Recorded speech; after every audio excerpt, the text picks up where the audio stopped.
Baby found German Shepherd's ears and tail, cut off for fun. What baby did next left everyone in tears. The moment little Ethan found the bleeding dog hidden under fallen branches, everything changed forever. What this brave 5-year-old did next shocked everyone and broke hearts across the nation. This is a story that will make you believe in humanity again. The summer sun beat down through the canopy of oak trees as 5-year-old Ethan Miller ventured deeper into the woods behind his grandmother's country home. His small fingers clutched a peanut butter sandwich wrapped in wax paper, a lunch that Grandma Ellie had prepared before leaving for her hospital shift. Ethan wasn't supposed to wander this far, but something had caught his attention, a strange whimpering sound carried by the gentle breeze. "Hello?" Ethan called out, his voice small against the vastness of nature surrounding him. Birds continued their songs overhead, indifferent to the boy's presence, but the whimpering stopped abruptly. Ethan froze, his sneakers sinking slightly into the soft earth near the creek bank. Something was wrong. He could feel it in the way the air seemed to hold its breath. His curious brown eyes scanned the underbrush until they landed on a fallen tree, its massive trunk creating a natural shelter. From beneath it, 2 eyes watched him, intelligent, wary, and filled with a pain that Ethan, despite his young age, recognized immediately.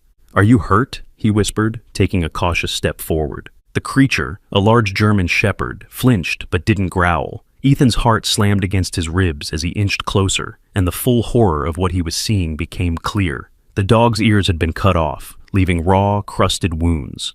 Where a tail should have been was another bloody stump. Both injuries looked deliberate, the work of someone who enjoyed causing pain.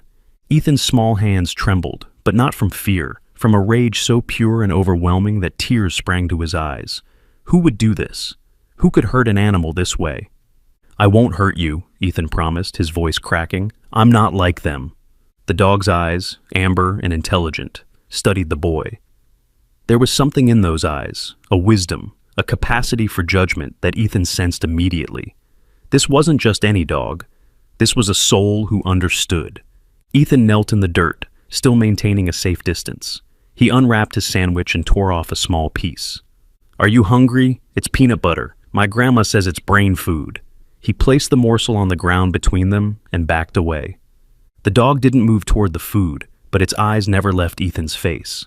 Minutes passed in a silent standoff until Ethan realized his approach needed to change. He opened his Spider-Man backpack and pulled out his water bottle. "You must be thirsty too." He poured some water into the bottle cap and placed it beside the sandwich piece.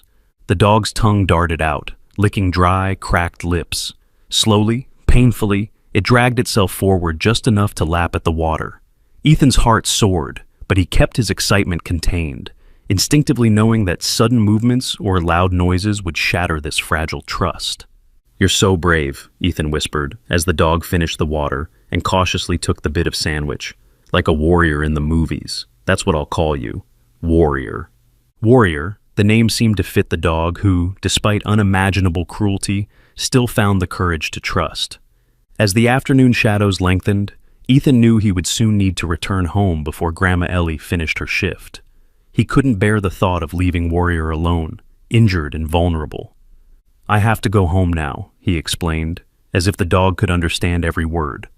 "But I'll come back tomorrow, I promise." Warrior's eyes seemed to dim with disappointment, or perhaps it was just Ethan's imagination. On impulse, the boy reached into his backpack and pulled out Rex, his stuffed dinosaur that had helped him through countless thunderstorms and the terrible days after his parents' accident. "Rex will stay with you," Ethan said firmly, placing the well-loved toy near Warrior. "He's really good at keeping nightmares away." As Ethan stood to leave, Warrior made a small noise, not quite a whine, but a sound of acknowledgement. Something passed between boy and dog in that moment, a contract sealed without words. Ethan had made a promise, and Warrior would hold him to it.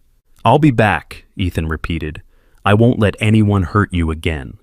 As he walked home, Ethan's mind raced with questions. Who had hurt Warrior? Why? And more importantly, what could he, a 5-year-old with limited resources, do to help? One thing was certain. Adults couldn't be trusted with this secret, not yet. They might take Warrior away, or worse, put him down because of his injuries. No, Ethan would need to handle this himself, at least until Warrior was stronger.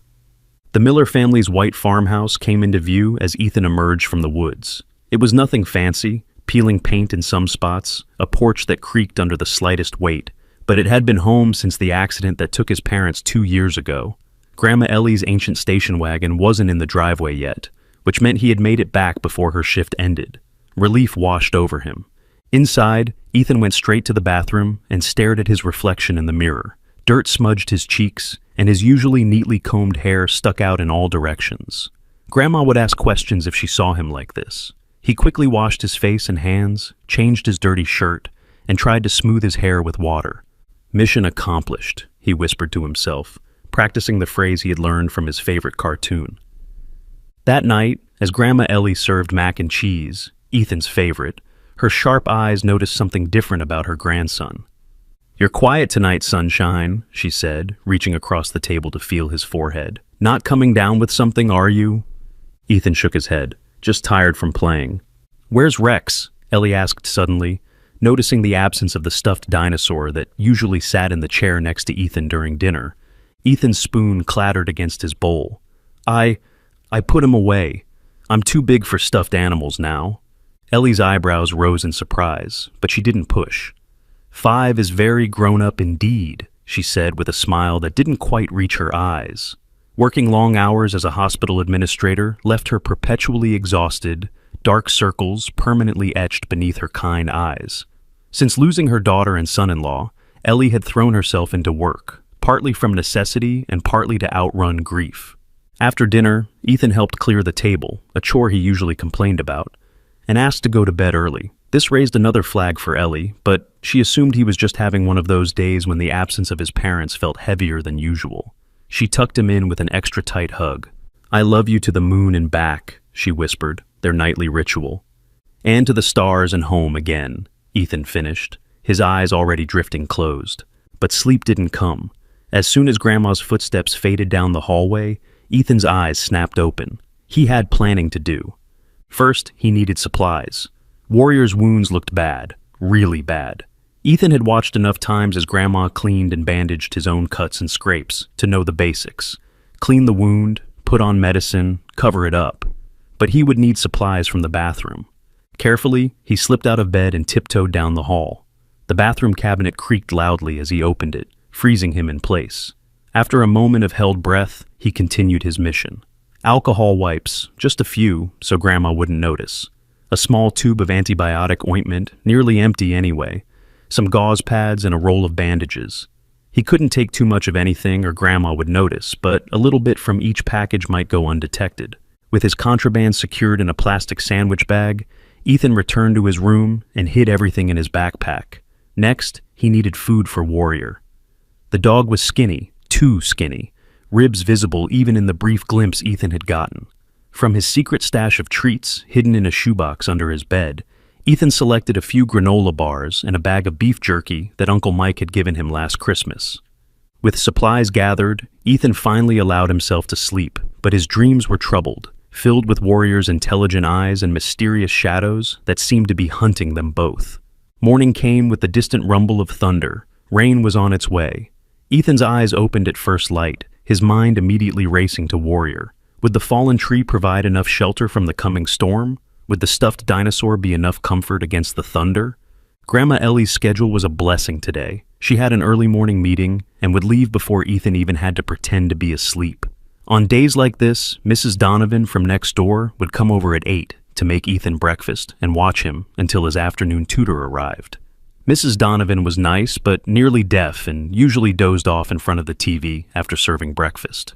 It would be easy to slip away. Sure enough, by 6:30 a.m., Grandma Ellie poked her head into Ethan's room. "I'm heading out early today, sunshine. Mrs. Donovan will be here soon. You can sleep a bit longer if you want." She pressed a kiss to his forehead. "Be good today." Ethan nodded sleepily, feeling a pang of guilt for the deception to come.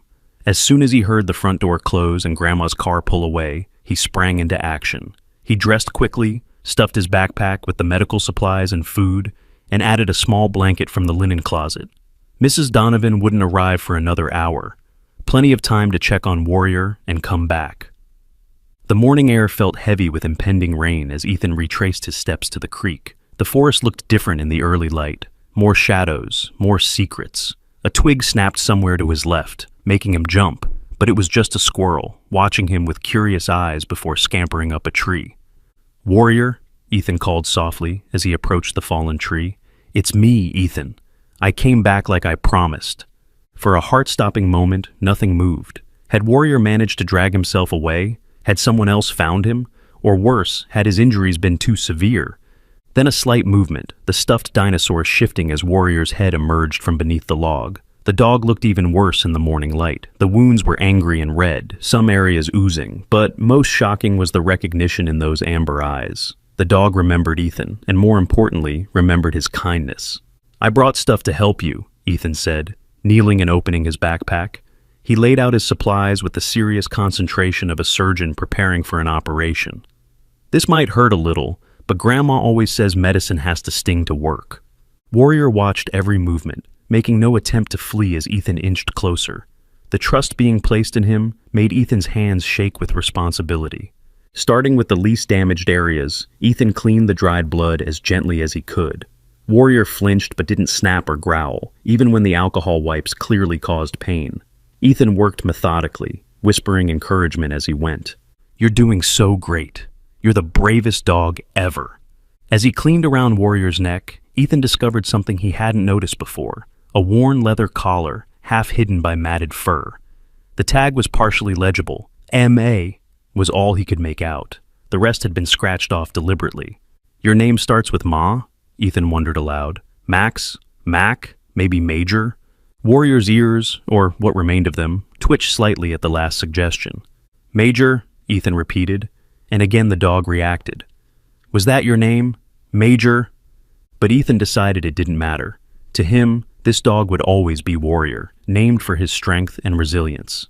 As he continued cleaning, Ethan discovered something else strange, a small, hard object embedded under the skin at the back of Warrior's neck.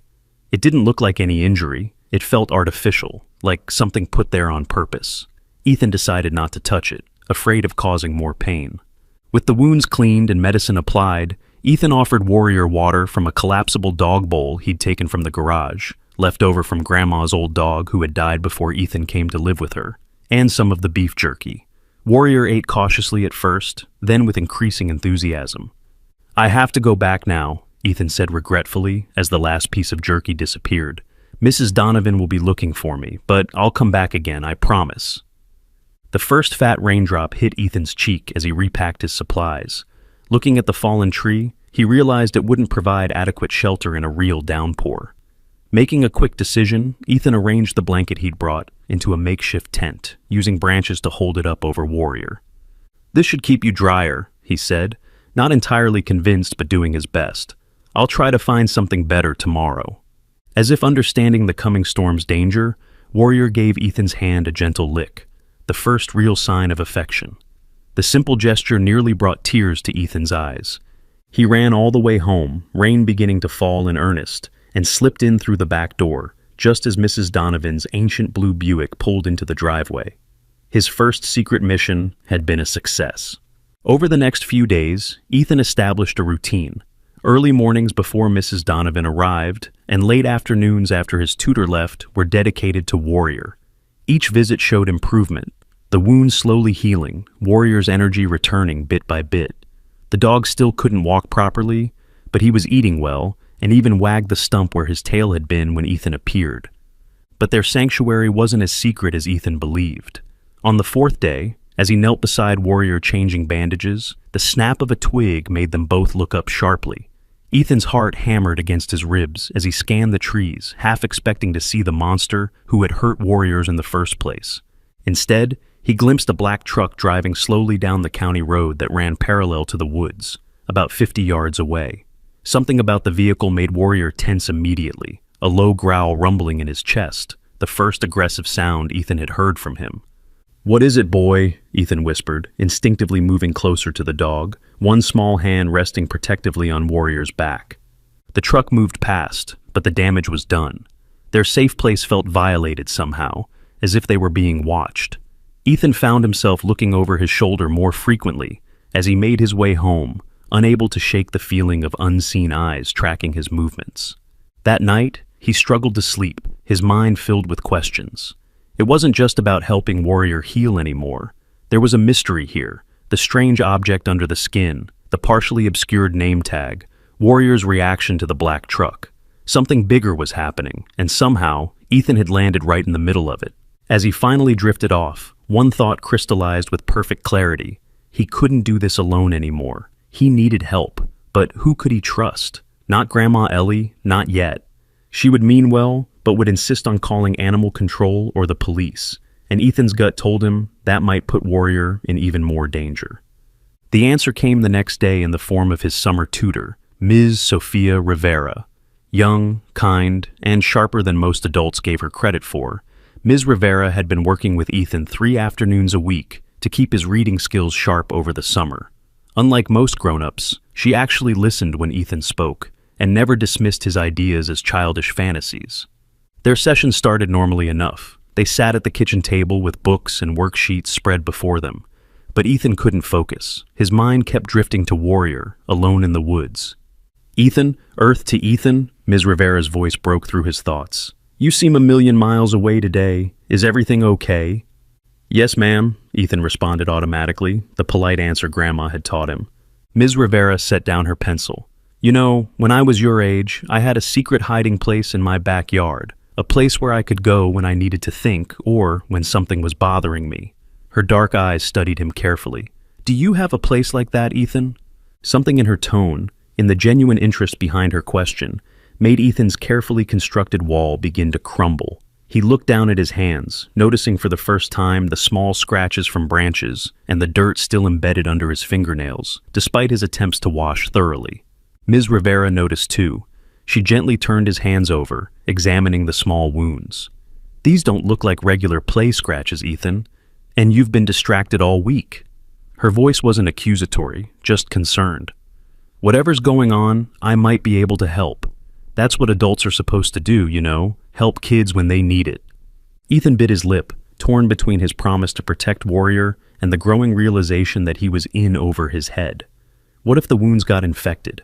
What if the person who hurt Warrior came back? What if the black truck was looking for him? "If I tell you," he finally whispered, "you have to promise not to tell Grandma. Not yet." Ms. Rivera's forehead creased with concern, but she nodded slowly. "Unless someone is in danger, I promise to keep your secret. But Ethan, if someone is hurt or in trouble, we might need to tell your grandmother eventually." That seemed fair. Ethan took a deep breath and looked directly into Ms. Rivera's eyes. "I found a dog in the woods. Someone hurt him really bad, cut off his ears and tail. I've been taking care of him, but I'm scared the bad people are looking for him." He expected disbelief or dismissal. Instead, Ms. Rivera's face paled, her expression shifting from concern to something harder to read. "Can you show me?" she asked quietly. 20 minutes later, they stood before the fallen tree, Ethan calling softly to Warrior, who emerged slowly, still cautious around strangers. Ms. Rivera gasped, her hand flying to her mouth. "Oh my God," she whispered. But what happened next surprised Ethan completely. Instead of the horror or pity he expected, Ms. Rivera knelt down and spoke directly to Warrior, in a tone of voice Ethan had never heard her use before. "Echo, Sierra, Tango," she said clearly, making a subtle hand gesture at the same time. Warrior, who had been wary of Ms. Rivera's approach, suddenly stood at attention, his posture changing completely despite his injuries. His eyes locked onto Ms. Rivera with an intensity that made Ethan step back. "Ms. Rivera?" Ethan questioned, suddenly unsure if bringing her had been a good idea after all. She turned to him, her expression serious but kind. "Ethan, you've done something amazing here, something most adults wouldn't have had the courage to do." She looked back at Warrior. "This isn't just any dog. This is a military working dog, a very special one, from the looks of it." "How do you know?" Ethan asked, moving closer again, curiosity overcoming his momentary doubt. "Because I used to work with them," she replied. "Before I started teaching, I was a veterinary technician in the Army. I worked with dogs just like this one." As she gestured toward Warrior, who had relaxed his stance but was watching her, with clear recognition of her commands. "Those hand signals I just used? They're specialized commands only certain military dogs are trained to recognize." For the first time since finding Warrior, Ethan felt a wave of relief wash over him. He wasn't alone in this anymore, and better yet, he had found exactly the right person to help. "Can you fix him?" he asked, hope creeping into his voice. Ms. Rivera examined Warrior more closely, her trained eyes assessing the wounds with professional detachment. "You've done an amazing job with the first aid, Ethan. Really impressive. But yes, he needs proper medical attention." Her fingers found the strange object Ethan had discovered beneath the skin. "And this is very interesting." "What is it?" Ethan asked, watching as Warrior allowed Ms. Rivera to examine him without resistance. "It's a tracking chip, but not a standard one pet owners use." She frowned. "This is military grade, only used for high-value assets." She continued her examination, finding the collar and partially visible tag. "And this confirms it. I think this might be Major, a specialized detection dog who went missing during a training exercise about a month ago. There was a bulletin about it." Ethan's eyes widened. "I guessed his name. I tried different names and he responded to Major, but I still call him Warrior because of how brave he is." Ms. Rivera smiled. "Warrior is a perfect name, too." Her smile faded as she looked more closely at the deliberate injuries. "Ethan, whoever did this, they knew exactly what they were doing. These aren't random acts of cruelty. Someone wanted to disguise this dog, to make him unrecognizable." A shiver ran down Ethan's spine. "The black truck," he whispered. "Warrior growls whenever it drives by. I think they're looking for him." Ms. Rivera's expression hardened. "That makes this even more serious." She looked thoughtfully at the USB drive Ethan had discovered in the collar's hidden compartment. "And this might explain why. Military working dogs don't usually carry data storage unless they're involved in something classified." "Like spy stuff?" Ethan asked, his imagination racing ahead. "Something like that," Ms. Rivera agreed, carefully pocketing the USB drive. "Ethan, we need to be very careful now. I have a contact, my former commanding officer, who needs to know about this, but we can't use phones or computers that might be monitored." The seriousness in her voice made the situation suddenly feel very real and very dangerous. Ethan glanced at Warrior, who seemed to understand the gravity of their conversation, his amber eyes alert and focused. "Are we in danger?" Ethan asked softly. Ms. Rivera hesitated, clearly weighing the benefits of honesty against frightening a 5-year-old. "I don't think anyone knows you're involved yet," she finally said. "But we need to be smart about this. For now, no one else can know about Warrior. Not your grandmother, not Mrs. Donovan, no one. And we need to move him somewhere safer than these woods." Ethan thought quickly.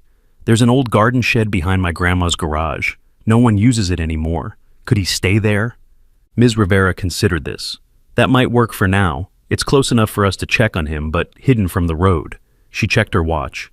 "We need to get you back home before your grandmother returns. But tonight, after dark, I'll come help you move Warrior. Can you meet me at the shed at 9 o'clock? Ethan nodded solemnly, accepting this new mission with all the seriousness it deserved. As they walked back toward the house, Ms. Rivera put a gentle hand on Ethan's shoulder. "What you did for Warrior was extraordinary, Ethan. Most people, even adults, would have been too afraid or too indifferent to help. You saw someone suffering, and you did something about it. That kind of courage is rare." Her words warmed Ethan from the inside out, but he shook his head. "I was just doing what's right. Grandma says that's not special. It's just being human." Ms. Rivera smiled. "Your grandma sounds very wise." She squeezed his shoulder. "Tonight, then, 9 o'clock. And remember, not a word to anyone." That night, as Ethan waited for the clock to strike 9, he sat at his bedroom window, watching the street outside. The rain had returned, a steady drizzle that muffled sounds and blurred visibility, good for their secret mission, but also good for anyone who might be watching from the shadows. And someone was watching. Parked across the street, barely visible through the rain-streaked glass, was a black truck, its engine off but a faint red glow indicating a cigarette being smoked inside. Ethan's blood ran cold. They were here, at his house. But how? How had they found him? As if sensing his fear, the clouds parted briefly, allowing moonlight to illuminate the truck's license plate. Ethan quickly grabbed his notebook and pencil, writing down the numbers and letters before the clouds closed again. He didn't know if this information would help, but it felt important to record it. 9 o'clock came, and Ethan slipped out of his room, past Grandma Ellie's door, where soft snoring indicated she was deep in sleep after another exhausting shift. The house creaked around him as he made his way to the back door, each sound amplified by his heightened senses. Outside, the rain had increased to a steady downpour. Ethan pulled his yellow raincoat tighter around him and dashed across the yard to the dilapidated garden shed. Its weathered wooden walls and rusted metal roof didn't look like much, but it was dry inside, and, most importantly, hidden from the street by the garage in a line of overgrown shrubs. Ms. Rivera was already there, wearing dark clothes and a practical rain jacket. She had brought supplies, proper veterinary bandages, medications, a soft dog bed, food and water bowls, and a battery-powered lantern that cast a warm glow around the small space. "The black truck is outside my house," Ethan whispered, water dripping from his raincoat onto the dusty floor. Ms. Rivera's expression tightened. "I saw it. That's why I parked 2 blocks away and came through the alley." She knelt to Ethan's level. "We need to move quickly. Are you ready to get Warrior?" Ethan nodded, and together they set out into the rain-soaked night. 2 shadows moving through the darkness on a mission to save a warrior who had already endured more than any creature should. The journey through the rain-drenched woods was treacherous. Twice Ethan slipped on the muddy path, and once Ms. Rivera had to catch him before he tumbled down a small ravine. The forest that had seemed merely mysterious by day was transformed into something otherworldly by night, tree branches reaching like skeletal fingers, shadows shifting and dancing in the beam of Ms. Rivera's flashlight. "Almost there," Ethan whispered, his small voice nearly lost beneath the drumming of rain on leaves. When they reached the fallen tree, Ethan called softly, "Warrior, it's me, Ethan. I brought help." For a heart-stopping moment, there was no response. Then, a faint whine and the stuffed dinosaur moved as Warrior emerged from his shelter, soaking wet despite Ethan's makeshift tent. "Good boy," Ms. Rivera said in that special tone she'd used before. She approached slowly, hands visible, movements deliberate. Warrior watched her warily, but allowed her to slip a makeshift harness over his head, something she'd fashioned from medical supplies. "He's too weak to walk all the way," she explained to Ethan, "and too heavy for me to carry alone." From her backpack, she produced a small collapsible cart, the kind used for gardening. "This will have to do. Help me get him on it." Together, they gently lifted Warrior onto the cart. The dog whimpered once, but otherwise remained stoically silent, those intelligent amber eyes watching everything. Ethan retrieved his now soaked stuffed dinosaur and placed it beside Warrior, who immediately pressed his nose against the familiar object. "Ready?" Ms. Rivera asked, positioning herself to pull the cart. The return journey was slower, more difficult with their precious cargo. Every bump in the path seemed magnified, every distant sound a potential threat. When they finally reached the edge of the woods behind Ethan's house, Ms. Rivera held up a hand for them to stop. "Wait here," she whispered, disappearing into the shadows. Ethan crouched beside the cart, one hand resting protectively on Warrior. "We're almost home," he promised. "You'll be dry and safe soon." Minutes stretched like hours before Ms. Rivera returned, her expression grim. "The truck is still there, but I think there's only one person inside. We'll have to be very careful. Stay in the shadows and move quickly when I say." They skirted the edge of the property, using the garage and overgrown shrubs as cover. The rain worked in their favor, providing both concealment and masking any sounds from their awkward procession. Finally, they reached the garden shed, slipping inside with their precious cargo. Ms. Rivera immediately went to work, making Warrior comfortable on the dog bed she'd brought, while checking his wounds with professional efficiency. "You've done an amazing job with these injuries, Ethan. They're actually healing quite well considering the circumstances." Pride swelled in Ethan's chest. "I watched how Grandma takes care of cuts. She's really good at it because she works at a hospital." "Well, she taught you well?" Ms. Rivera administered an injection, something for pain, she explained, and replaced Ethan's makeshift bandages with proper medical dressings. Throughout the procedure, Warrior remained calm, those amber eyes never leaving Ethan's face, as if drawing strength from the boy's presence. "I need to examine this tracking chip more carefully," Ms. Rivera said, gently probing the strange object beneath Warrior's skin. "And I want to look at what's on that USB drive, but not here, not now. It's too risky." She checked her watch. "It's getting late, Ethan. You need to get back inside before your grandmother checks on you." "But what about Warrior?" Ethan protested. "I can't leave him alone." "He won't be alone. I'm going to stay here tonight," Ms. Rivera assured him, gesturing to a small camping chair she'd set up in the corner. "I'll keep watch and make sure he's comfortable. Tomorrow, I'll contact my former commanding officer about what we've found." Ethan hesitated, torn between his responsibility to Warrior and the knowledge that his absence would eventually be discovered. "Promise you'll stay all night?" "I promise." Ms. Rivera's dark eyes were serious. "And tomorrow, after your lesson, we'll check on him together, okay?" Reluctantly, Ethan agreed. He knelt beside Warrior one last time, gently stroking the dog's head between his mutilated ears. "Good night, Warrior. I'll see you tomorrow." As Ethan crept back into the house, carefully locking the door behind him, he couldn't shake the feeling that something significant had shifted. What had begun as a simple act of kindness, a boy helping an injured dog, had somehow transformed into something much bigger and potentially dangerous. The black truck, the specialized tracking chip, the USB drive, pieces of a puzzle Ethan couldn't quite see yet, but which felt increasingly ominous.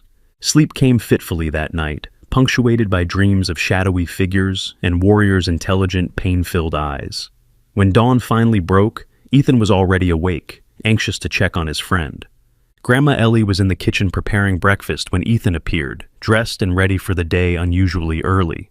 "Well, aren't you a morning bird today?" she said, flipping pancakes with practiced ease. Dark circles underlined her eyes, evidence of another exhausting shift. But her smile was warm and genuine. "Any special plans?" "Just want to play outside before it gets too hot," Ethan repeated, trying to sound casual, while avoiding a direct lie.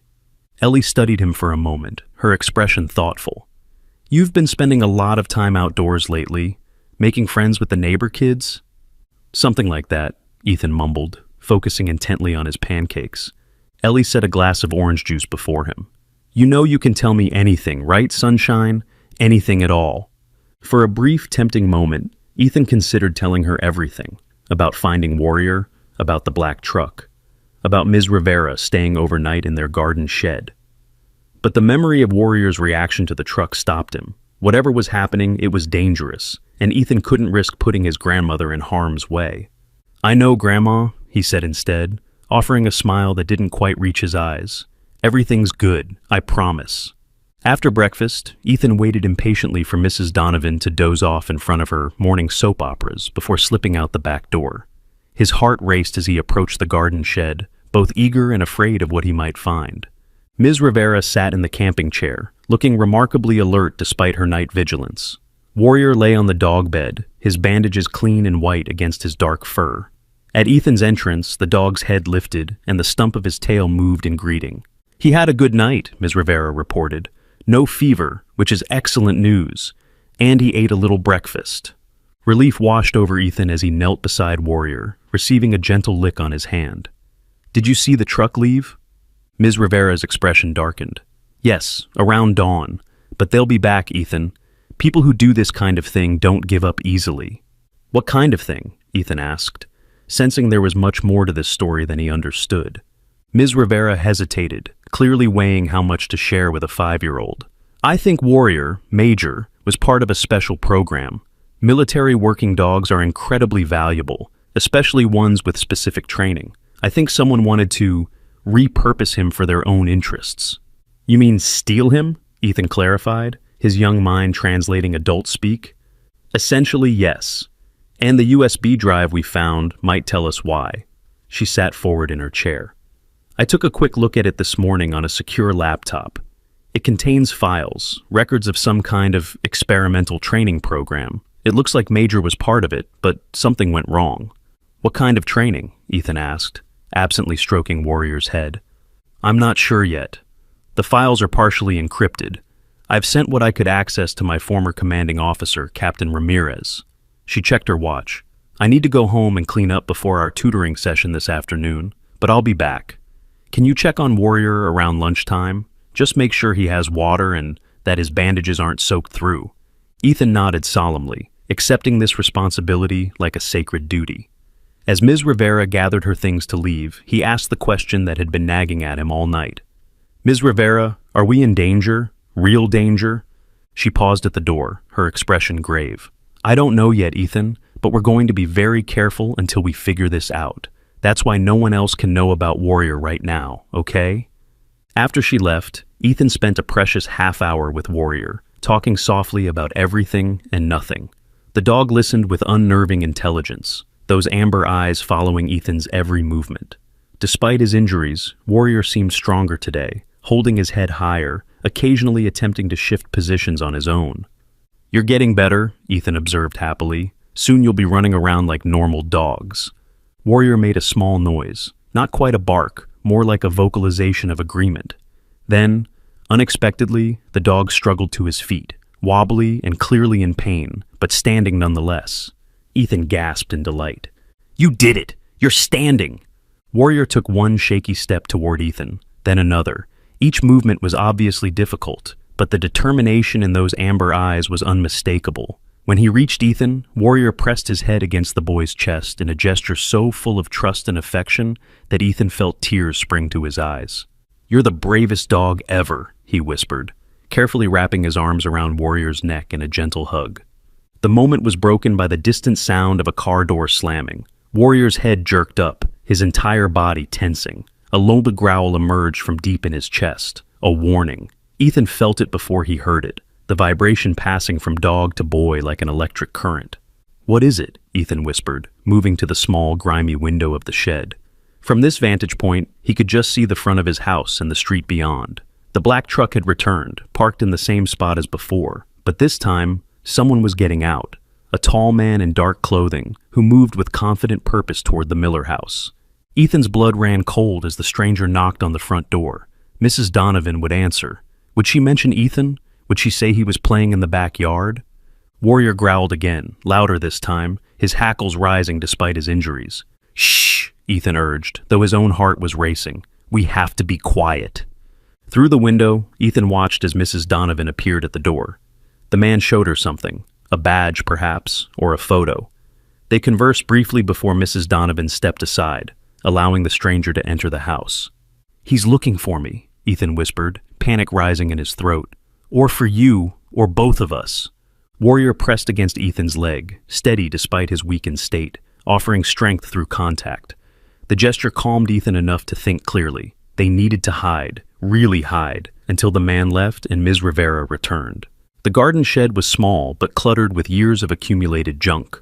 Old flower pots, broken garden tools, dusty holiday decorations. In the far corner, partially hidden by a stack of empty planting trays, was a small storage cabinet. Ethan had explored it during previous adventures and knew it was just barely big enough for a small boy and a medium-sized dog to squeeze into. "Come on," he whispered to Warrior, gently guiding the dog toward their potential hiding place. "We need to disappear for a while." Getting Warrior into the cabinet was a challenge. The dog was still weak, and the space was cramped and dusty. But somehow they managed, with Ethan folded around Warrior's body, one arm draped protectively over the dog's back. He left the cabinet door slightly ajar, just enough for a sliver of light and a view of the shed's entrance. They didn't have to wait long. Less than 10 minutes later, Ethan heard footsteps approaching the shed. Heavy boots crunched on the gravel path, followed by the creak of the shed door being slowly pushed open. Sunlight flooded the small space as a large figure filled the doorway. From his hiding place, Ethan could see only the lower half of the intruder, dark pants tucked into combat-style boots. The man moved with calculated precision, searching methodically through the cluttered space. When he neared the cabinet, Warrior tensed beneath Ethan's arm, a silent growl vibrating through his body. "Shh," Ethan breathed, his lips barely moving. "Please, please be still." The boot stopped directly in front of the cabinet. A hand reached down, gloved fingers wrapping around the handle. Ethan squeezed his eyes shut, certain they were about to be discovered. Then, miraculously, a phone rang. The man cursed softly and stepped back, answering the call. "Gray here," he said, his voice unexpectedly smooth and cultured. "No, nothing yet. Yes, I checked the house, just some old woman watching TV. No, the boy's not here, but there are signs he's been in the woods. I'll keep looking." He ended the call and, to Ethan's immense relief, walked out of the shed without opening the cabinet. Ethan counted to 100 before daring to peek out. The shed was empty, but they could still hear the man moving around the property, his footsteps circling the house. "We need to warn Ms. Rivera," Ethan whispered to Warrior. "She can't come back while he's still here." But how? Ethan had no phone, no way to reach her, and he didn't dare leave Warrior alone or risk being seen by the man called Gray. For the next hour, they remained hidden in the cabinet, Ethan's muscles cramping from the awkward position, Warrior's breathing warm against his neck. They listened as Gray returned to the shed 2 more times, each search more thorough than the last, though he never opened the cabinet. Finally, they heard the truck's engine start and fade into the distance. Still, Ethan waited another 20 minutes before carefully extracting himself and Warrior from their hiding place. His legs tingled painfully as blood flow returned, but he ignored the discomfort, helping Warrior back to the dog bed. "You were so brave," he told the dog, whose amber eyes seemed to hold a new level of alertness after their close call. "But we need to find a better hiding place. He'll come back, and next time he might look in the cabinet." As if understanding, Warrior struggled to his feet again and moved slowly toward the shed door, looking back at Ethan expectantly. "You want to leave?" Ethan asked, uncertain. "But where would we go?" Warrior whined softly, pawing at the door. "Okay," Ethan decided, trusting the dog's instincts. "But we need to be really careful." He cracked the shed door, peering out to ensure the yard was empty before helping Warrior outside. The dog moved with surprising purpose, heading not toward the house or the road, but toward a dense thicket of blackberry bushes that marked the boundary between Grandma Ellie's property and the undeveloped land beyond. "There?" Ethan asked dubiously, eyeing the thorny barrier. Warrior responded by carefully pushing through a narrow gap between bushes that Ethan hadn't noticed before. Following cautiously, Ethan discovered a small clearing on the other side, completely hidden from view by the surrounding thicket. It was as if nature had created a perfect secret room just for them. "This is amazing," Ethan breathed, looking around at their new sanctuary. "No one would find us here." Warrior settled himself on a patch of soft moss, looking satisfied with his discovery. Ethan sat beside him, mind racing with plans. They would need to move Warrior's bed and supplies here. They would need to tell Ms. Rivera about their close call with Gray.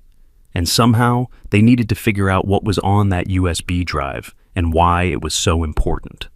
As if reading his thoughts, Warrior rested his head on Ethan's lap, those intelligent eyes gazing up with what could only be described as trust. Despite the danger, despite the uncertainty, Ethan felt a surge of determination. He had made a promise to protect this dog, and he would keep it, no matter what. From somewhere nearby, a bird called out a warning. A shadow passed briefly over the clearing as a cloud obscured the sun. And in that moment, both boy and dog sensed the same thing. This was just the beginning of their ordeal, and the real challenges still lay ahead. What will Ethan and Warrior discover next? Do you think the mysterious man Gray will find their new hiding place? Share your thoughts in the comments. Ms. Rivera arrived for Ethan's afternoon tutoring session exactly on time, as always. But today, her usual warm smile was replaced by a tense, preoccupied expression. She barely glanced at the worksheets she'd prepared, her dark eyes constantly darting to the windows. "Ms. Rivera?" Ethan asked softly, after several minutes of distracted instruction. "Are you okay?" She snapped back to attention, forcing a smile that didn't reach her eyes. "Sorry, Ethan. I'm just a little tired today." Ethan leaned closer across the kitchen table, lowering his voice even though they were alone in the house. "He was here. The man with the black truck. He called himself Gray." Ms. Rivera's face paled. "When?" she demanded, all pretense of a normal lesson abandoned. "This morning. He came to the door and talked to Mrs. Donovan. Then he searched everywhere, even the shed." Ethan explained their narrow escape and the new hiding place Warrior had found. "I think he was looking for the USB drive." Ms. Rivera took a deep breath, visibly composing herself. "Ethan, I need to show you something." She pulled out her tablet and opened a secured folder. "This is Vincent Gray. Is this the man you saw?" Ethan studied the photograph, a military-style portrait of a handsome man in his 40s with cold, calculating eyes. "That's him. Who is he?" "He's the head trainer at a private military contractor facility called Nexus Operations. They do specialized training for working dogs, among other things." Her voice was tight with controlled anger. "The files on the USB drive show that he's been running an experimental training program using extremely cruel methods." "Is that why he hurt Warrior?" Ethan asked, his small hands curling into fists. "Partly, but there's more." Ms. Rivera hesitated, clearly struggling with how much to reveal. "The files also contain evidence that Gray has been involved in selling specialized military technology to unauthorized parties. Very dangerous, very illegal activities." Ethan's eyes widened. "So, Warrior is like a witness? Ms. Rivera looked impressed by his quick understanding. Exactly. Major, Warrior, was likely carrying evidence that could put Gray away for a very long time. That's why he mutilated him, to make him unrecognizable, to erase his identity. The cruelty of it made Ethan's stomach twist. What do we do now? I've contacted my former commanding officer, Captain Ramirez. He's looking into the situation, but it will take time to mobilize proper resources. Until then, we need to keep Warrior safe and hidden. She checked her watch. Take me to this new hiding place. We need to move his supplies there before Gray returns. Under the pretense of continuing their lesson outdoors, they gathered Warrior's bedding, medical supplies, and food containers from the shed. Moving everything to the hidden clearing was challenging. They had to be careful not to create an obvious path through the blackberry thicket, but by the time they finished, Warrior had a comfortable, well-supplied sanctuary. The dog seemed to approve, wagging his tail stump as they arranged his bed beneath the natural canopy formed by arching blackberry canes. His wounds were healing remarkably well, and he moved with increasing confidence despite his injuries. He's responding to the antibiotics, Ms. Rivera observed professionally, though her tone couldn't hide the affection she'd developed for Warrior. The infections are clearing up. He's a fighter. That's why I named him Warrior, Ethan said proudly, scratching behind what remained of the dog's ears. As they worked, Ms. Rivera explained more about what she'd discovered. The tracking chip in Warrior's neck is definitely military grade, designed to transmit his location to authorized handlers. But it seems Gray modified it. Is that how he found us? Ethan asked anxiously. I don't think so. I disabled the chip this morning while you were at breakfast. She showed Ethan a small electronic device. This blocks any remaining signals. Gray is likely tracking us through more conventional means, watching the house, following movement patterns. Like a real spy, Ethan whispered, both terrified and slightly thrilled by the idea. This isn't a game, Ethan, Ms. Rivera said gently but firmly. Gray is dangerous, not just to Warrior, but potentially to anyone who gets in his way. That sobering thought hung between them as they finished securing the hideout. As they walked back toward the house, Ms. Rivera suddenly stopped, gripping Ethan's shoulder. Ethan, does your grandmother own a smartphone, a laptop? Yeah, both. Why? Gray might try to access your home network, monitor your communications. She knelt to his level. From now on, we need to be extremely careful about what we say on phones or computers. If you need to reach me urgently, use this. She pressed a small device into his hand, a simple pager-like object with a single button. It's an emergency beacon. One press and I'll know you need help. But only use it in a real emergency, okay? Ethan nodded solemnly, tucking the device into his pocket. The weight of it felt significant, a physical reminder of the danger they faced. That evening, as Ethan helped his grandmother prepare dinner, he struggled to maintain a facade of normality. Every car that passed made him tense. Every unexpected sound sent his heart racing. Grandma Ellie noticed his jumpiness, but attributed it to too much sugar or excitement about his lessons with Ms. Rivera. You really like her, don't you? Ellie observed as they washed dishes together. She's smart, Ethan replied honestly, and she listens to me, not like I'm just a kid. Ellie dried her hands on a towel, studying her grandson thoughtfully. That's important. Being heard. She sighed, a flash of sadness crossing her features. I know I haven't been as present as I should be, Sunshine. The hospital keeps me so busy, and after your parents... It's okay, Grandma, Ethan interrupted, unable to bear the guilt in her voice. I know you're doing your best. Ellie pulled him into a tight hug, her voice slightly muffled against his hair. I love you more than anything in this world, Ethan Miller. Don't you ever forget that. Something in her tone, in the fierceness of her embrace, made Ethan wonder if she suspected something was wrong. But she asked no questions, demanded no explanations, just held him a moment longer than usual, before releasing him with a smile. How about some ice cream before bed? Our little secret. Later, lying in bed with a stomach pleasantly full of chocolate ice cream, Ethan found sleep elusive. His mind raced with all he'd learned, about Gray, about the illegal activities at Nexus Operations, about the danger they faced. Outside his window, the night seemed alive with potential threats. Just as he was finally drifting off, a soft tapping sound jolted him fully awake. For a panicked moment, he thought Gray had returned. Then he recognized the pattern, 3 quick taps, a pause, 2 more, Ms. Rivera's signal. Slipping quietly from his bed, Ethan peered out of the window to see Ms. Rivera crouched in the shadows of the backyard, urgently motioning him to come outside. Fear gripped him. Something was wrong. With practiced stealth born from days of secret missions, Ethan navigated through the sleeping house and out the back door. Ms. Rivera immediately pulled him into the deeper shadows beside the garage. "What's wrong?" Ethan whispered, heart pounding. "Warrior is gone," she replied, her voice tight with worry. "I went to check on him after receiving some information from Captain Ramirez, but the hiding place was empty." "But he can barely walk properly," Ethan protested. "He couldn't have gone far." "I don't think he left on his own." Ms. Rivera's face was grim in the dim moonlight. There were signs of a struggle, broken branches, disturbed earth. Cold fear washed over Ethan. Gray found him. Maybe, but something doesn't add up. She showed Ethan her tablet, which displayed a map with a blinking dot. "I secretly placed a backup tracker on Warrior's collar, separate from the military chip. According to this, he's not far, just beyond the creek in the woods." "We have to find him," Ethan declared, already moving toward the tree line. Ms. Rivera caught his arm. "Ethan, it could be a trap. Gray might be using Warrior to lure us out." "I don't care," Ethan said firmly, with a conviction that belied his 5 years. "I promised Warrior I wouldn't let anyone hurt him again."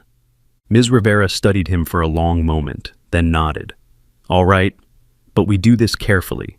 Stay close to me, and if I tell you to run, you run. No questions, no arguments. Deal?" "Deal," Ethan agreed. Armed with flashlights and Ms. Rivera's strange military confidence, they set out into the woods. The night was unnervingly quiet. No owls calling, no creatures rustling in the underbrush. Even the wind seemed to hold its breath.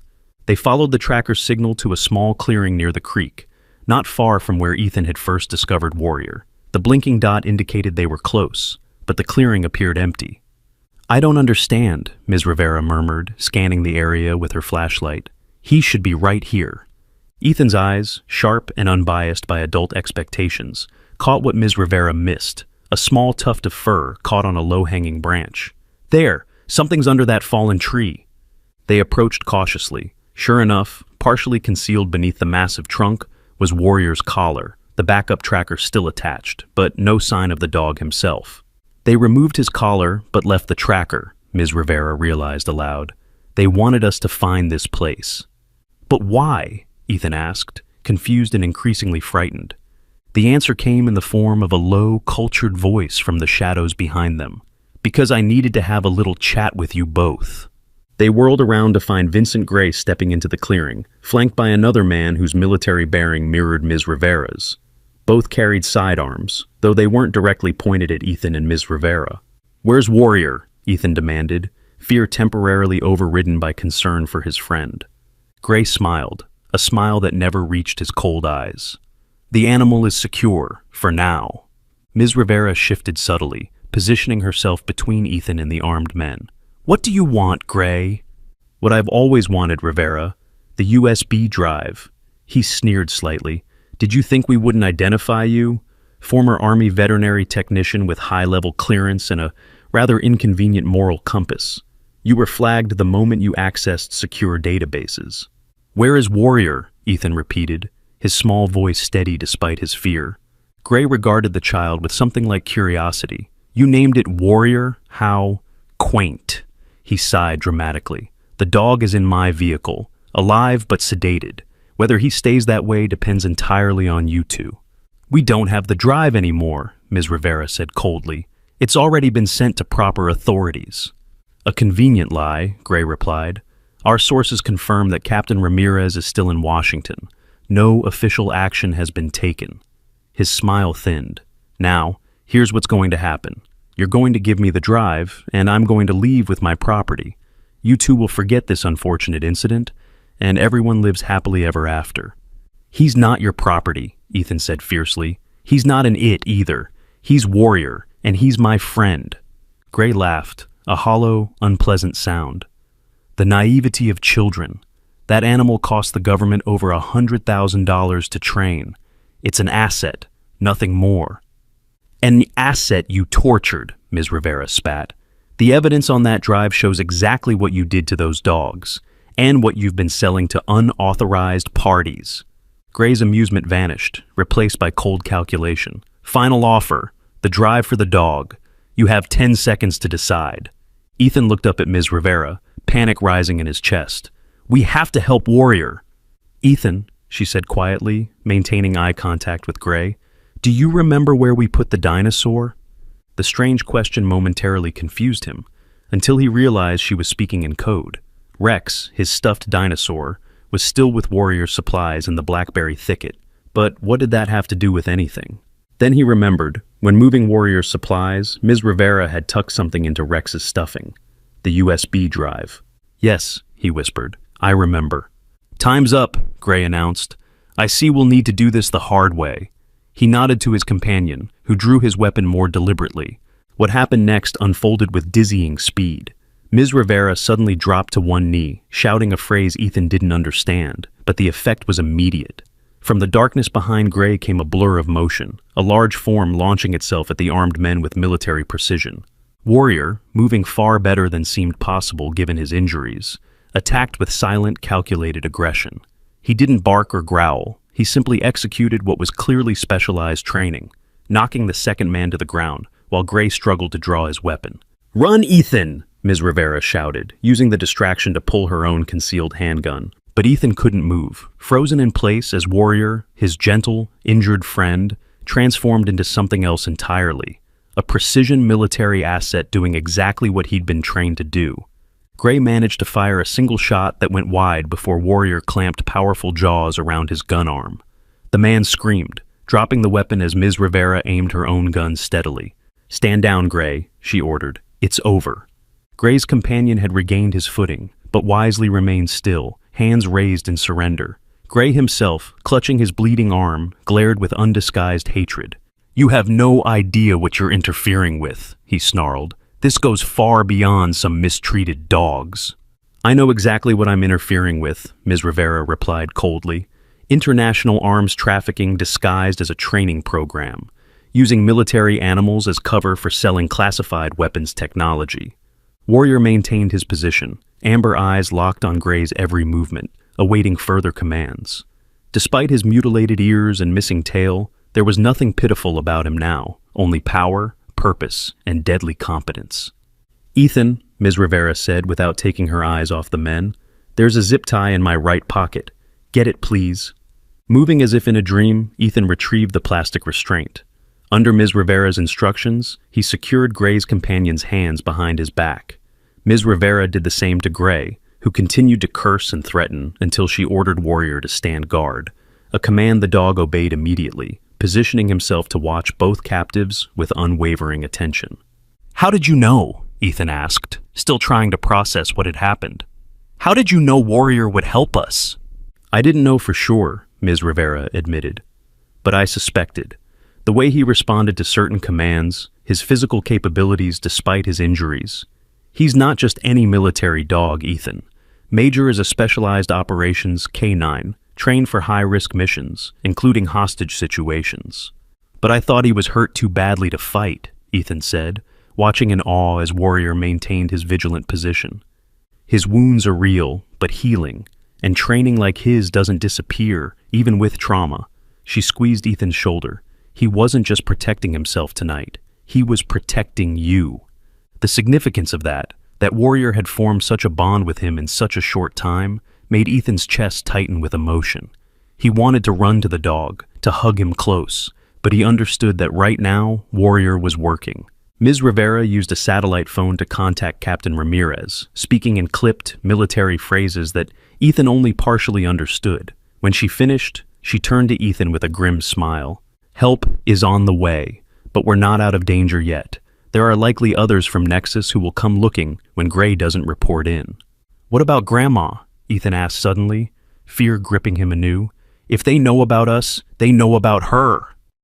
Ms. Rivera's expression confirmed his fears. "You're right. We need to get her somewhere safe." She thought for a moment. "Here's the plan. We secure these two, then get back to the house.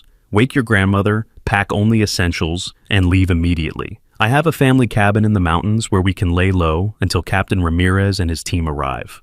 "What about Warrior?" "He comes with us, of course. Ms. Rivera's tone suggested this was obvious. He's evidence, a witness, and frankly, I don't think he'd stay behind even if we asked him to.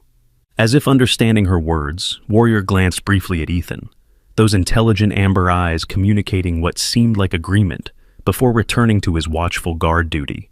Using more zip ties and some rope from Ms. Rivera's pack, they secured Gray and his companion to separate trees, gagged to prevent them from calling for help. It wasn't a permanent solution, but it would buy the time they needed. They'll be found eventually, Ms. Rivera explained as they hurried back toward the house, but hopefully not until we're long gone. The urgency of their situation hit Ethan fully as they emerged from the woods. This wasn't a game or an adventure story anymore. People with guns wanted to hurt Warrior, and now him and Ms. Rivera, and possibly even Grandma Ellie, the thought sent ice through his veins. Warrior moved beside him, still limping, but with a strength and determination that seemed impossible given his condition days ago. Every few steps, the dog would pause, scenting the air, ears, or what remained of them, alert for any threat. As they approached the back door of the Miller house, Warrior suddenly froze, a low growl vibrating through his body. "What is it?" Ethan whispered, instinctively pressing closer to the dog. Ms. Rivera silently drew her weapon again, motioning for Ethan to stay back. "Something's wrong," she breathed. "The kitchen light was off when we left. Now it's on." Through the window, they could see a figure moving inside the house. Grandma Ellie, awakened by their absence? Or someone else, another Nexus operative looking for them. "Stay here with Warrior," Ms. Rivera ordered, her voice barely audible. "If anything happens, run back to the woods and hide. I'll find you." Before Ethan could protest, she moved silently toward the house, weapon ready, disappearing into the shadows by the back porch. Ethan held his breath, one hand buried in Warrior's fur, as the seconds stretched into an eternity of fear and uncertainty. A flicker of movement caught his eye, another figure approaching the house from the front. This wasn't Ms. Rivera. This was someone else, moving with the same purposeful stealth. Ethan watched in horror as the stranger reached the front porch, weapon drawn. Warrior sensed his fear, pressing closer against Ethan's side. The dog's body tensed, ready to defend, despite his injuries. "What do we do?" Ethan whispered, panic threatening to overwhelm him. Warrior's amber eyes met his, reflecting the moonlight with an intelligence that transcended species. In that moment of connection, Ethan felt something pass between them, a wordless communication, a sharing of strength. Whatever happened next, they would face it together. "Who do you think is in the house? Is it friend or foe? Tell us what you think will happen next." The next few moments unfolded with heart-stopping intensity. The second figure reached the front door just as Ms. Rivera slipped into the kitchen through the walk. Ethan held his breath, frozen in place beside Warrior, whose muscles were coiled tight beneath Ethan's trembling hand. A sudden flurry of movement erupted inside, shadows clashing, a brief shout cut short. Ethan's heart hammered against his ribs as he strained to see what was happening. Was Ms. Rivera okay? Was Grandma Ellie safe? Then, unexpectedly, the back door opened and Ms. Rivera appeared, beckoning urgently to Ethan. "It's clear," she called softly. "Come quickly." Ethan and Warrior rushed forward, the dog still moving with remarkable agility despite his injuries. Inside the kitchen, Ethan was shocked to find a uniformed man sitting calmly at the table, while Grandma Ellie, still in her nightgown and looking utterly bewildered, poured coffee with shaking hands. "Grandma!" Ethan cried, running to her. Ellie grabbed him in a fierce hug. "Oh, thank God you're okay," she whispered against his hair. "I woke up and you were gone, and then this man showed up saying you were in danger." "Captain Ramirez," Ms. Rivera explained, gesturing to the uniformed man, "my former commanding officer. He arrived sooner than expected." Captain Ramirez was a compact, serious-looking man with close-cropped gray hair and eyes that seemed to evaluate everything simultaneously. He nodded to Ethan with surprising gentleness before his gaze moved to Warrior. "So, this is Major," he said quietly.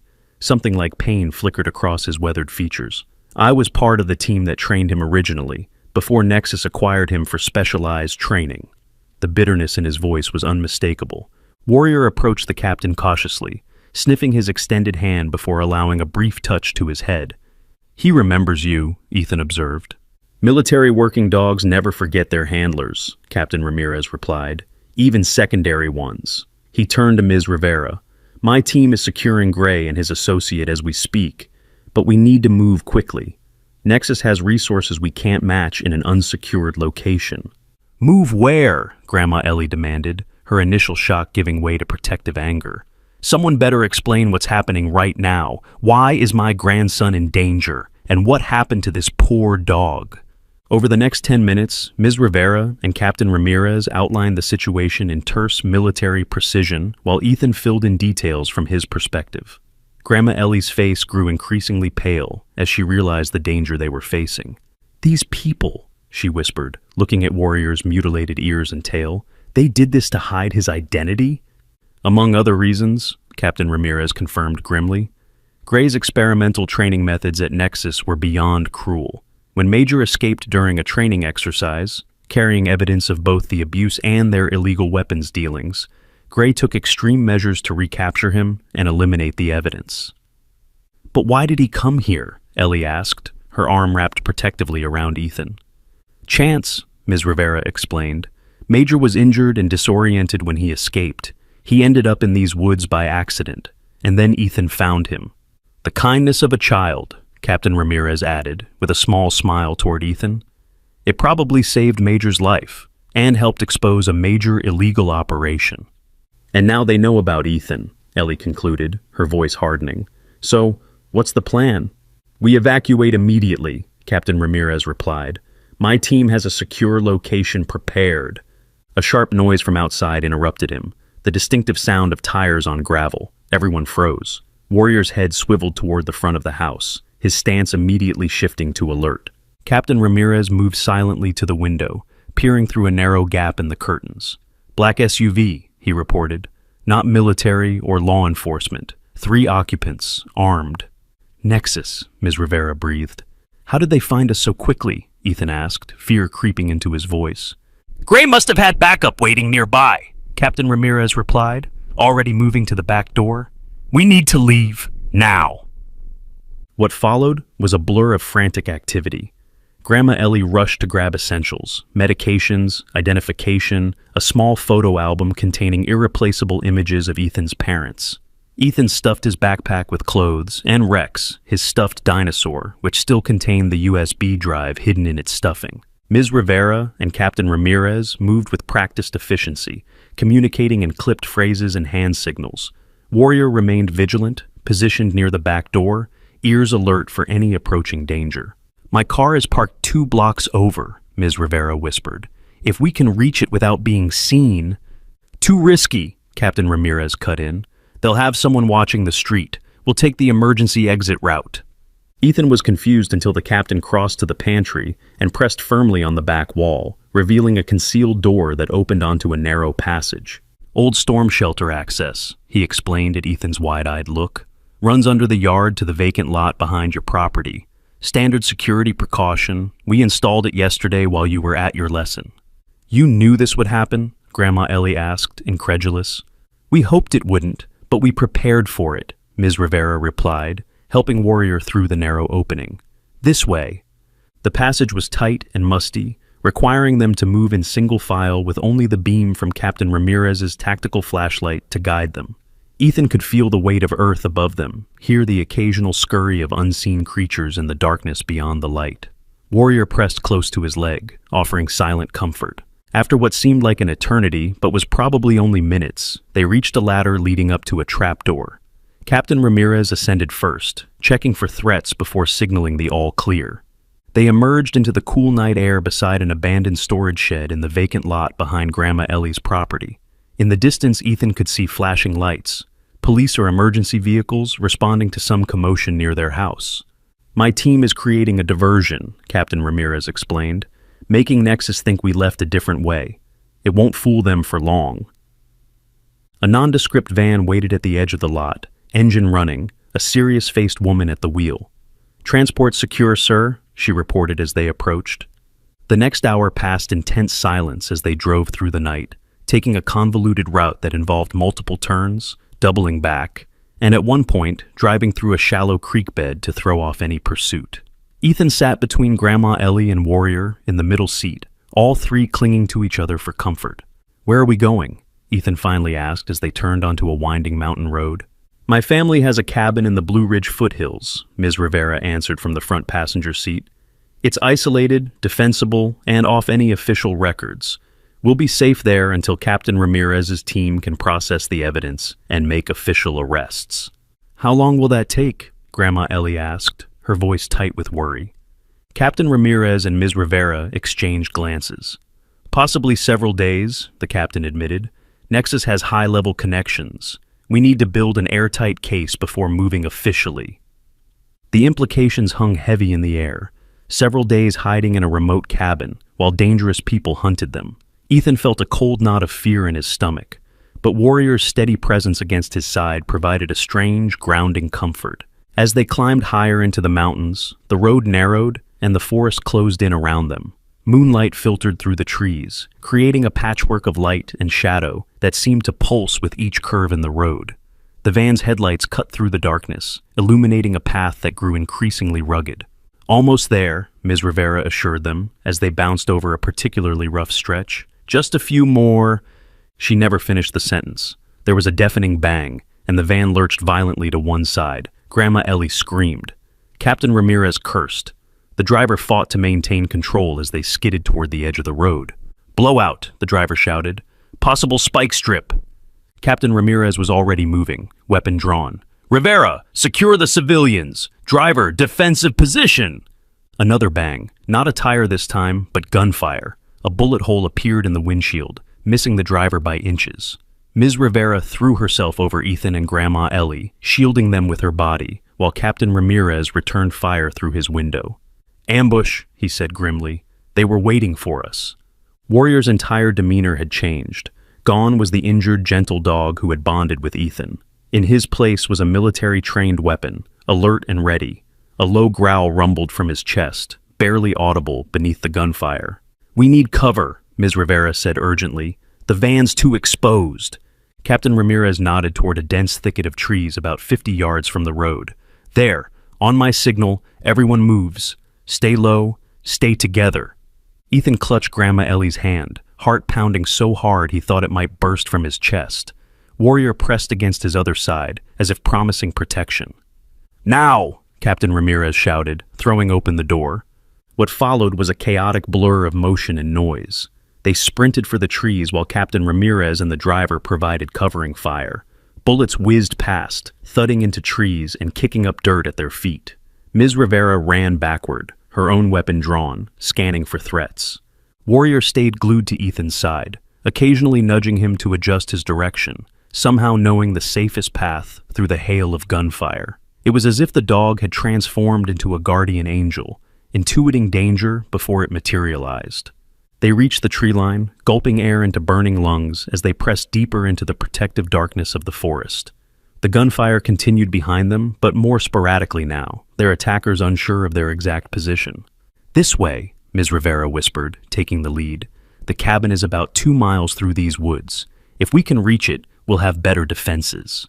They moved as quickly as silence allowed, stumbling over roots and rocks in the dim moonlight. Grandma Ellie, despite being in nothing but a nightgown and hastily donned sneakers, pushed forward without complaint, her jaw set with determination. "You okay, Grandma?" Ethan whispered, worried by her labored breathing. "I'm fine, sunshine," she whispered back, squeezing his hand.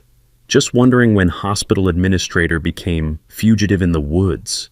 Your grandfather would have loved this adventure." Her attempt at humor despite their dire circumstances made Ethan love her even more fiercely. They had covered perhaps half a mile when Captain Ramirez and the driver caught up with them, moving silently through the underbrush like shadows. "Status?" Ms. Rivera asked tersely. "At least 4 hostiles," Captain Ramirez reported. "Professional equipment. They're spreading out to track us." "Can your team send backup?" The captain's expression was grim. "Communications are being jammed.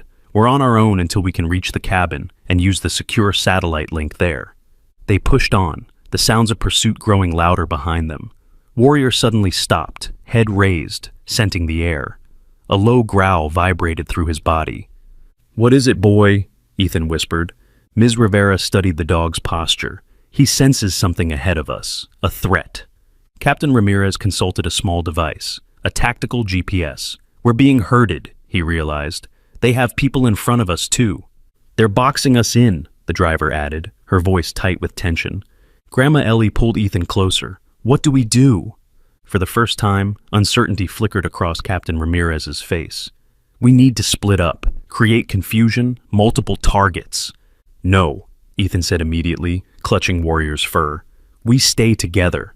The boy's right, Ms. Rivera agreed. Splitting up leaves the civilians vulnerable. We need another option. Warrior nudged Ethan's hand insistently, then moved a few paces to the right before looking back expectantly.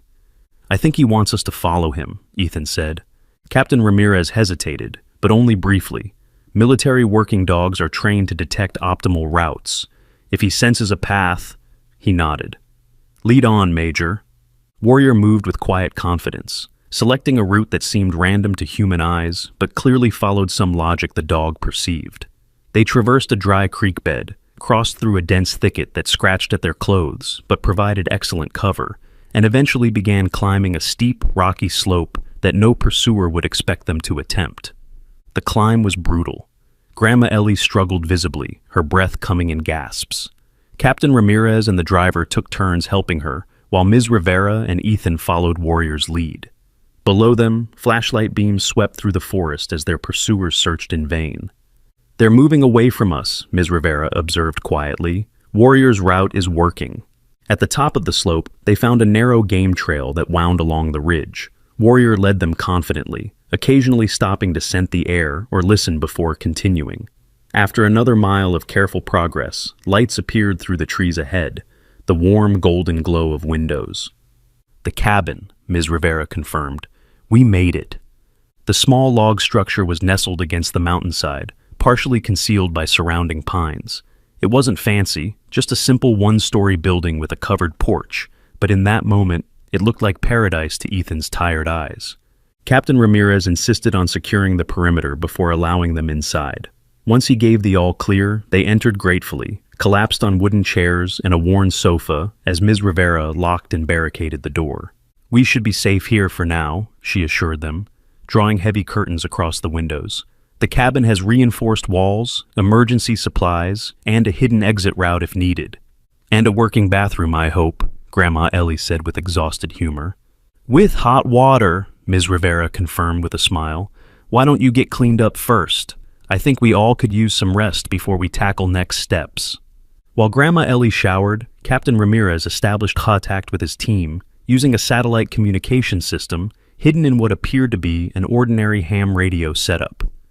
Gray is in custody, he reported after a brief exchange, but Nexus has mobilized significant resources to recover the USB drive.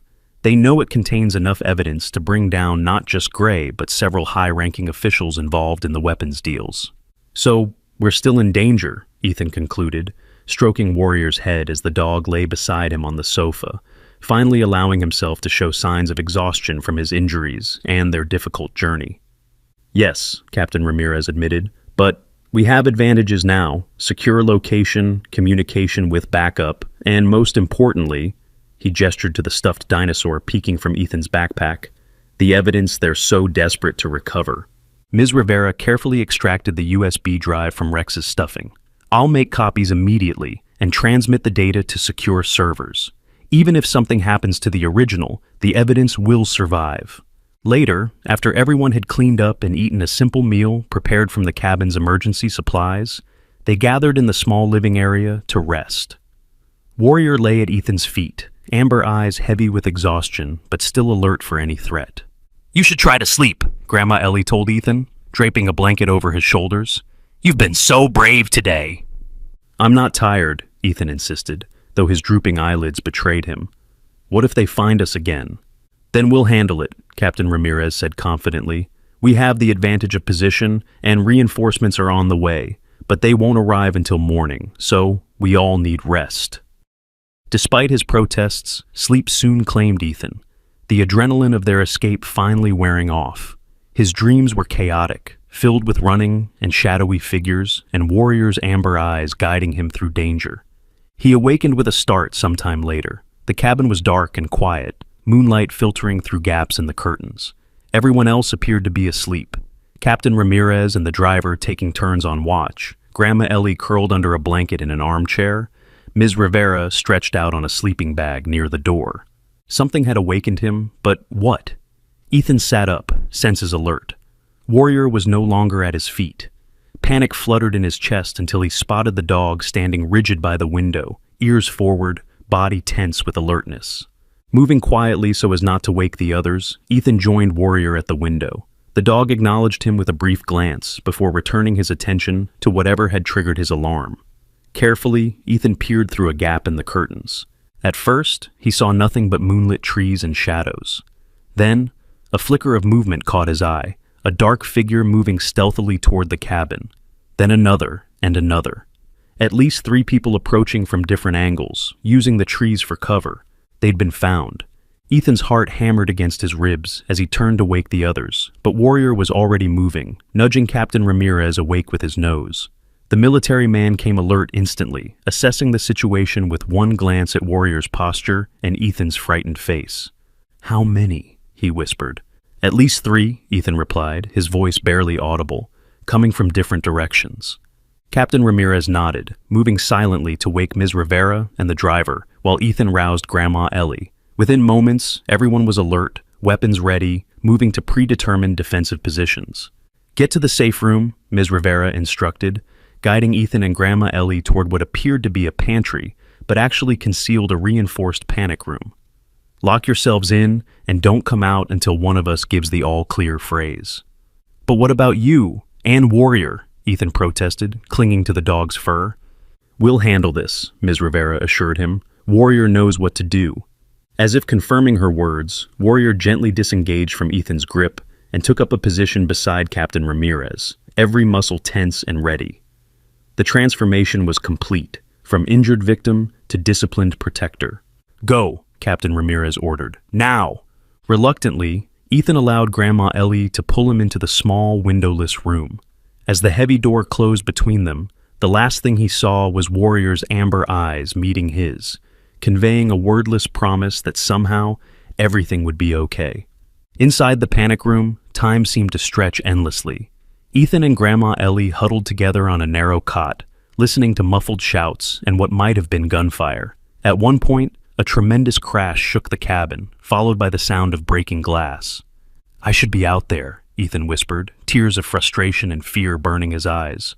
"Warrior needs me."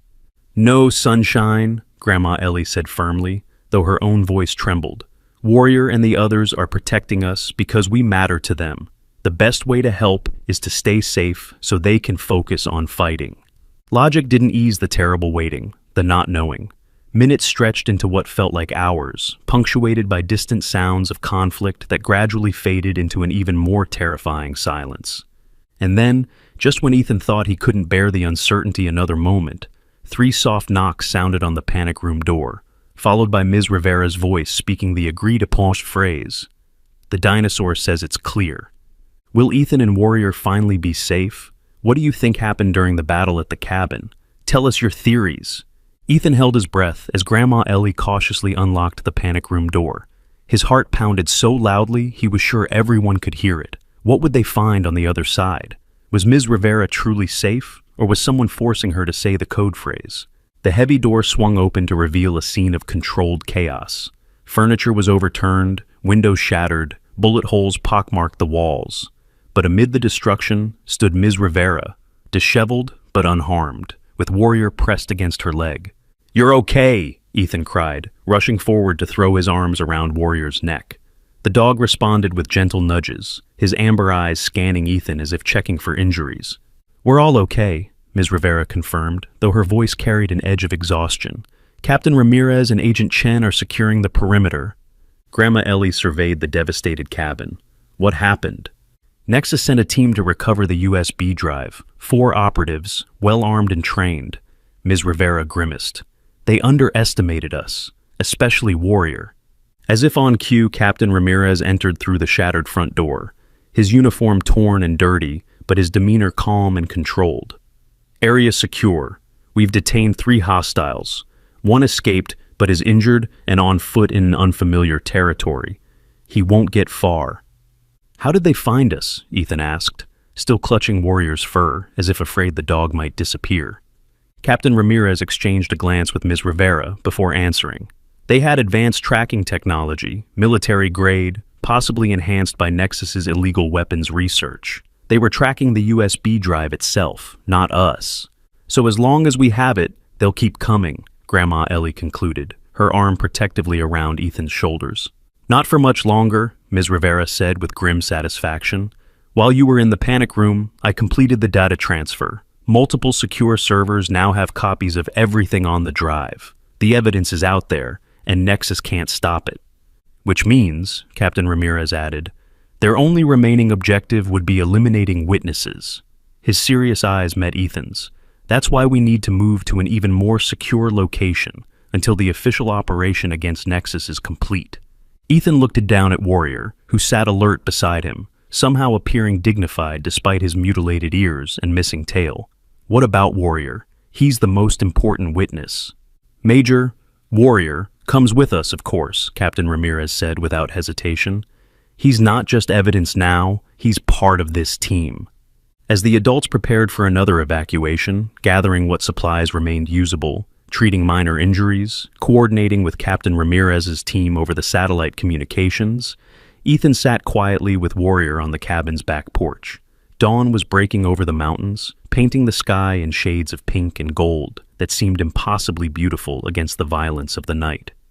You saved us, Ethan whispered to the dog, gently stroking between his mutilated ears. You're the real hero. Warrior leaned against him, a solid, warm presence that somehow made even this frightening situation feel manageable. In the soft morning light, Ethan could see how much the dog had healed since their first meeting. The wounds were still visible, they always would be, but they no longer defined him. Strength, intelligence, and loyalty shone brighter than any scars.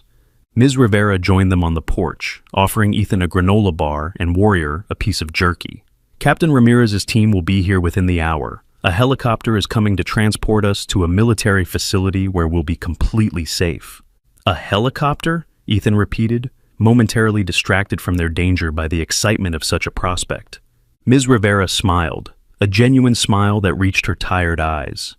Yes, and once we're at the secure facility, Warrior will receive proper veterinary care. She knelt beside the dog, her expression turning serious. Ethan, I want you to know something. What you did, finding Warrior, caring for him when everyone else would have walked away, protecting him even when it became dangerous. It's extraordinary. Most adults wouldn't have shown that kind of courage and compassion. Ethan shrugged, embarrassed by the praise. He needed help. Anyone would have done it. No, Ms. Rivera said firmly. They wouldn't have. Trust me, I've seen how cruel people can be, and how rare true kindness is, especially when it comes at a personal cost. She looked at Warrior, whose intelligent eyes seemed to follow their conversation. You didn't just save a dog, Ethan. You helped expose a dangerous criminal operation. You made a difference in the world.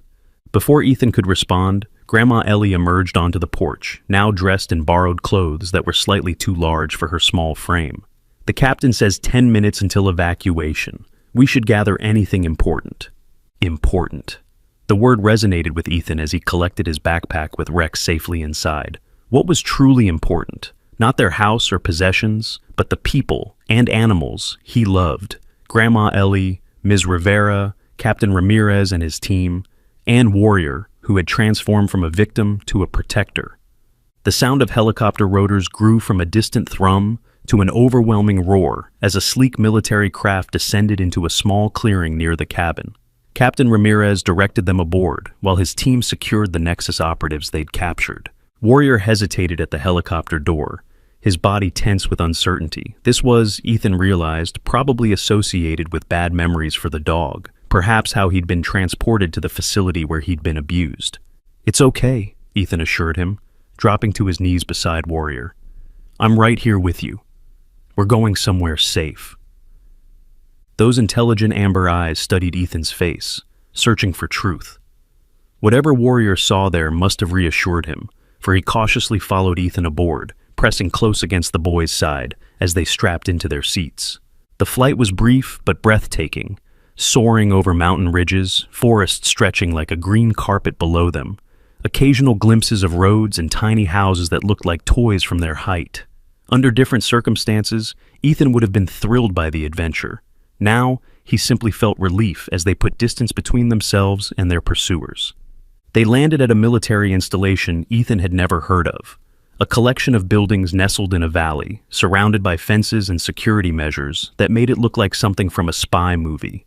Personnel in uniform met them as they disembarked, whisking them efficiently into a secure building where they were provided with fresh clothes, hot food, and medical attention. A specialized veterinarian examined Warrior thoroughly, confirming what Ms. Rivera had already determined. His wounds were healing well, and no additional surgery would be required. "He's a fighter," the vet concluded, gently patting Warrior's side.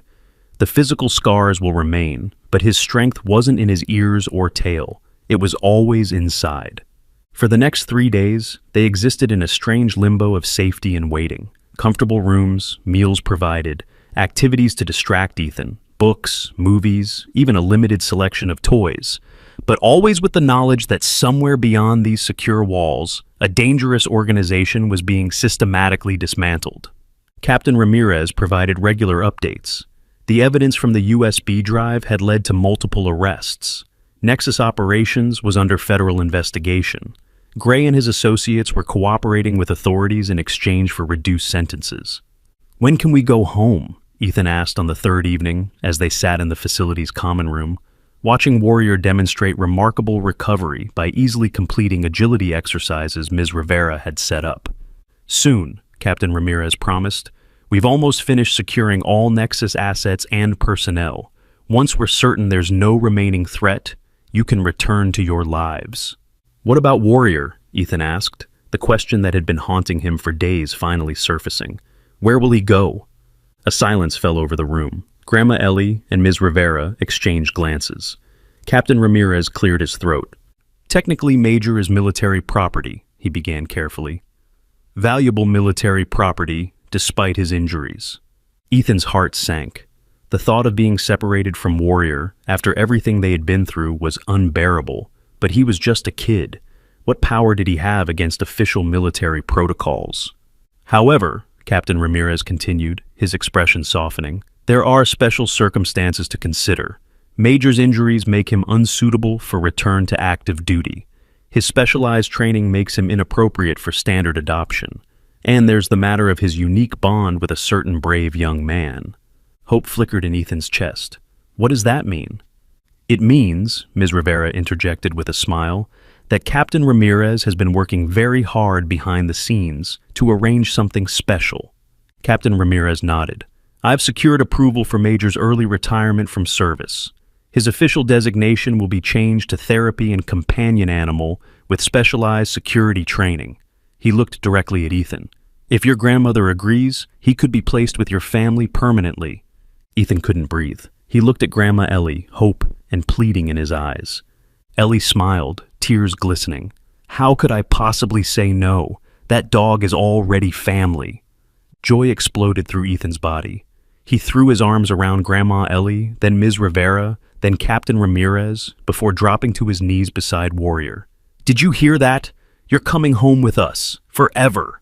Warrior responded with the closest thing to a proper tail wag his injured body could manage, pressing his head against Ethan's chest in what everyone recognized as an embrace. 3 months later, life had found a new normal. Grandma Ellie's house had been repaired, courtesy of a special military fund, with enhanced security features discreetly installed. Ethan had returned to school with the understanding that certain aspects of their adventure were confidential. Ms. Rivera had accepted a position at the local veterinary clinic, allowing her to remain close to the Miller family and monitor Warrior's continued healing. Captain Ramirez visited occasionally, always bringing special treats for Warrior and updates on the ongoing prosecution of Nexus operatives. On a golden afternoon in early autumn, they gathered in Grandma Ellie's backyard for a special ceremony.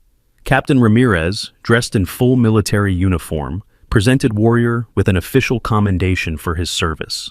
Ethan received a civilian medal for bravery, a rare honor for someone so young. "Today we officially recognize what this remarkable dog and this extraordinary young man accomplished together," Captain Ramirez announced to the small gathering of those who knew the true story. They exposed corruption, stopped illegal weapons trading, and demonstrated the very best qualities we hope to see in both humans and animals: courage, loyalty, compassion, and perseverance. Warrior sat at perfect attention during the ceremony, his posture military precise despite his missing ears and tail. Beside him, Ethan stood tall and proud, one hand resting lightly on the dog's back. After the formalities concluded, Grandma Ellie unveiled her surprise: a specially designed garden area in the backyard with comfortable seating, shade trees, and a custom-built ramp to help Warrior navigate more easily as he continued to heal.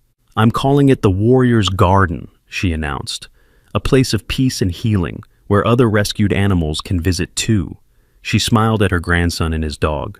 "And a reminder that sometimes the greatest warriors aren't those who fight with weapons, but those who fight with heart." As twilight descended, Ethan and Warrior sat together in their new garden. The dog's head rested on the boy's lap, amber eyes peaceful but ever vigilant. The mental and physical scars of their ordeal would never completely vanish, but they had both emerged stronger, their bond unbreakable. "You know," Ethan said softly, stroking the space between Warrior's mutilated ears, "people feel sorry for you because of what happened to your ears and tail. They think those parts made you special." Warrior's eyes locked with his, understanding flowing between them. "But I know better," Ethan continued. "Your ears just helped you hear. Your tail just helped you balance. The real you was always inside. The brave part, the smart part, the part that knows how to love even after being hurt." Fireflies began to emerge, their gentle glow punctuating the gathering darkness like earthbound stars. In the distance, they could hear Grandma Ellie and Ms. Rivera laughing together on the porch, the sound of healing and new beginnings. "We saved each other," Ethan whispered to Warrior, a truth he understood with the simple clarity of childhood. "I found you when you were hurt, but you found the brave part of me I didn't know was there." Warrior made a soft sound of agreement, pressing closer against Ethan as if to say he'd always be there, always protecting, always loving. As night settled fully around them, embracing boy and dog in its peaceful darkness, Ethan felt a contentment deeper than he had ever known. The world could be cruel. He knew that now in a way most children his age didn't. But it was also full of unexpected heroes, second chances, and bonds that transcended words. Some might see Warrior and notice only what was missing: the ears and tail taken by cruelty. But Ethan saw what remained and what had grown stronger: courage, loyalty, intelligence, and an unbreakable spirit.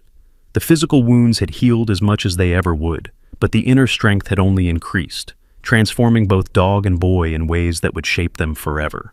In the gentle symphony of night sounds, crickets chirping, leaves rustling, Warrior's steady breathing, Ethan found the perfect peace that comes from knowing you are exactly where you belong, beside exactly who you're meant to be with.